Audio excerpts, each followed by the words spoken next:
মেদিনীপুর শহরের বিদ্যাসাগর হলে অনুষ্ঠিত হল মেদিনীপুর শহর মাইক ব্যবসায়ী সমিতির 28তম বার্ষিক সম্মেলন এবং রক্তদান শিবির। সমিতির সদস্য শুভানুধ্যায়ী ও শহরের বিশিষ্ট ব্যক্তিদের উপস্থিতিতে প্রাঙ্গণ ছিল জমজমাট। জাতীয় পতাকা উত্তোলন এবং রক্তদান শিবিরের মধ্য দিয়ে অনুষ্ঠানের আনুষ্ঠানিক সূচনা হয়। এই বিশেষ দিনে সমিতির পক্ষ থেকে শহরের মাইক ব্যবসায়ী এবং বিশিষ্ট ব্যক্তিদের সম্মাননা প্রদান করা হয়।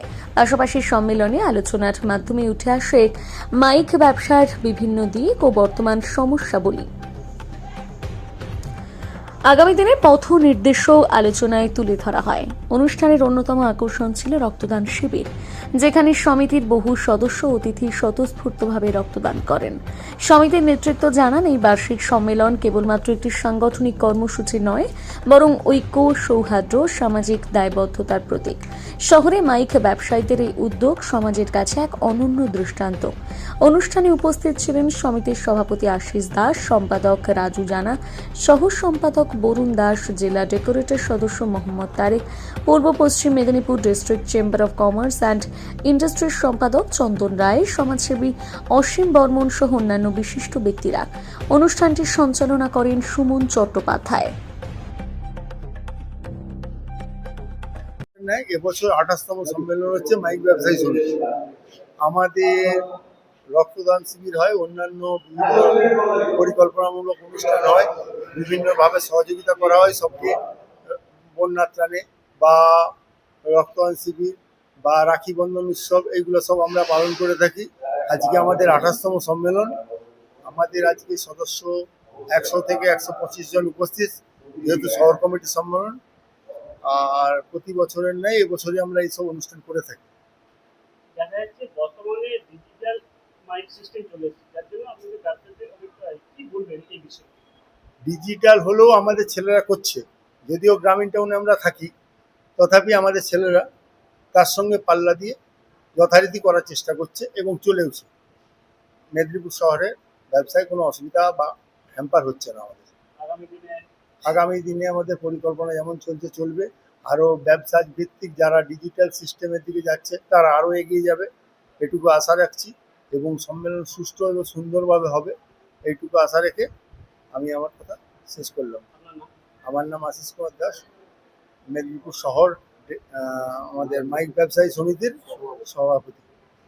আমাদের মেদিনীপুর জেলা শহর 28তম বার্ষিক সম্মেলন, এবং এই সম্মেলন আমরা প্রত্যেক বছরই করে থাকি, তাই এবছরও করার চেষ্টা করেছি এবং যতটুকু মানুষের পাশে সারা বছর থাকার চেষ্টা করি। প্রত্যেকটা হোম টু হোম ডেলিভারি, মানে যাতে পাবলিক সার্ভিস ভালো পায়, সেই চেষ্টা কিন্তু আমরা সবসময় করে যাই। কি লাইট, কি সাউন্ড, কি প্যান্ডেল, সমস্ত কিছু আপ টু এখন সমস্ত কিছু কেয়ারিং পর্যন্ত আমরা নিজের দায়িত্ব নিয়ে করে থাকি।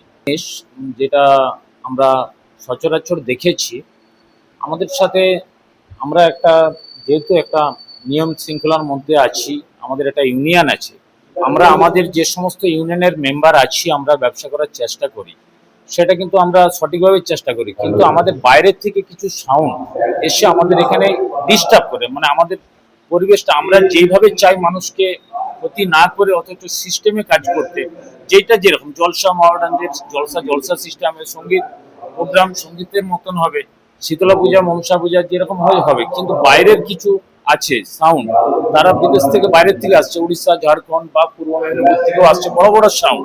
আমরা একটা জিনিস দেখেছি যে সেটাকে পুলিশ কিন্তু শেল্টার দিয়েই বাজানো, মানে একটা মেলার মতন চলে, মানে যেখানে ঢুকতে গেলে আমার মনে হয় যে একটা বিরাট বড় ব্যাপার, সেখানে কোনো প্রবলেম হয় না। প্রশাসন সেটা কিভাবে মেনে নেয় জানে না। আমরা সিস্টেম 100-150 জন মাইকওয়ালা আছে, আমরা কিন্তু আমাদের সিস্টেমে রাত 10টার পরে বন্ধ করব বা ইলেকট্রিক হুকিং করব না, চলবে না, এবং সিস্টেমে চলার চেষ্টা করি। সেই সিস্টেমগুলোকে বাইরের থেকে সেট এসে আমাদের পুরো পরিবেশটাকে নষ্ট করছে।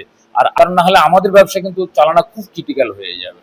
অনেক মাইক বন্ধু ঠিকঠাক পরিবেশন করতে পারছে না, হয়ে উঠতে পারছি না, আমরা তাদের সঙ্গে পারছি না, তারা তো কাজটা করে দিয়ে চলে যাচ্ছে।